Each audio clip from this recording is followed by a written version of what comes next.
authenticity kick, probably because I'm leading a group coaching on authenticity tomorrow, so I'm pretty excited. But one thing that's really important is asking the right questions and advocating for yourself. And I notice how scary that is. Why is it that we are taught to be afraid to advocate for ourselves? I certainly was. I think a lot of people are. Some people are not. Some people are taught the opposite. Maybe that's just good parenting. I used to think that the people who had no problem advocating for themselves were sociopaths, but I think that's what people think who don't know how to advocate for themselves. We're taught to not advocate for ourselves, and we're taught that advocating for yourself is arrogant or tasteless or unseemly or something like that. Like, I know that I have a part of myself that is embarrassed to advocate for myself, and that's not okay. We ought to all be able to advocate for ourselves and like it's no problem. Like, there's a difference between being greedy or arrogant and advocating for yourself. Like, just, you have a right to what you have a right to, or you have a right to express what you think you have a right to. And there shouldn't be any traumas around doing that. But there are huge traumas, because human beings are programmed for power.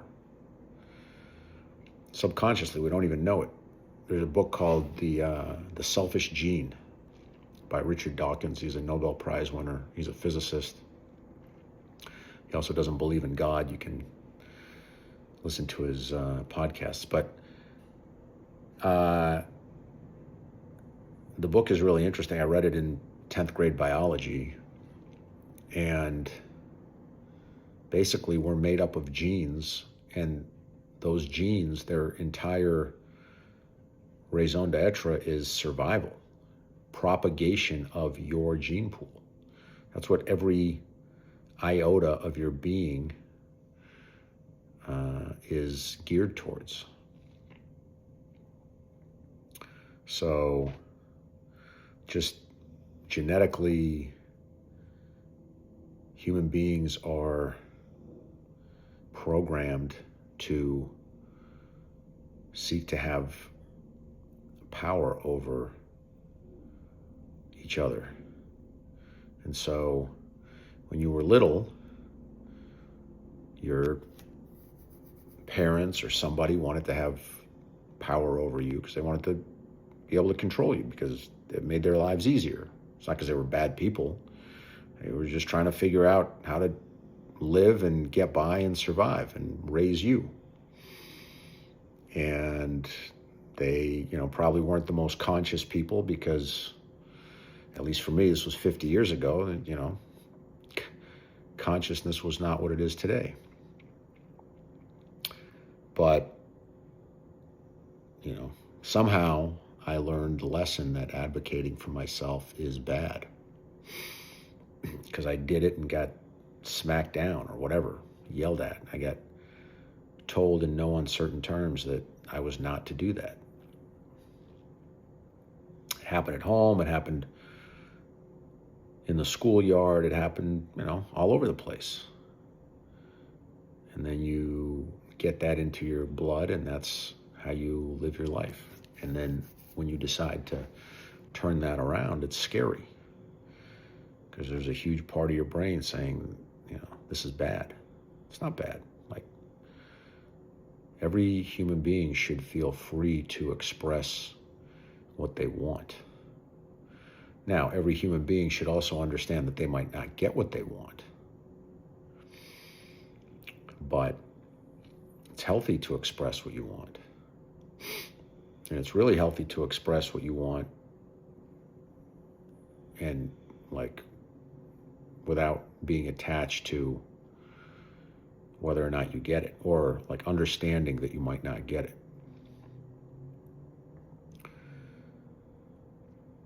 Then there are people who express what they want and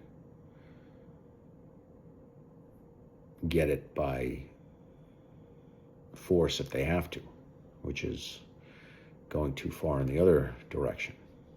That's not healthy.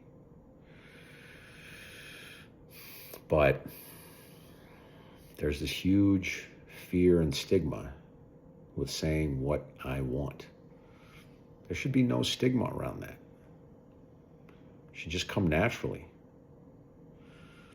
Because I can say what I want, and you can say what you want. And if what you want is different from what I want, then in response to me saying what I want, you'll say something different. And we'll figure it out. In a healthy world, that's what it would be. But we don't live in a healthy world. So one person might say what they want, another person might not know how to defend themselves or respond. And so, people get taken advantage of, not on purpose, just because some people know how to advocate for themselves and others don't. And the people who know how to advocate for themselves win. Doesn't make them bad people. I mean, there are bad people. I'm not saying there aren't bad people. I mean, people do bad things, but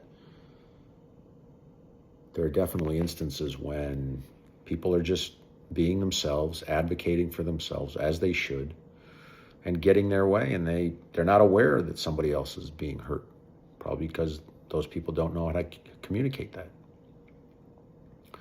because they're under the impression that advocating for themselves is bad. It's fascinating. It's really fascinating. I mean, it's sad and tragic sometimes, but it really is fascinating the way human beings interact together. Like a well-oiled or not well-oiled machine. Like we are a machine. Just millions upon millions of interactions. Like a ticking clock.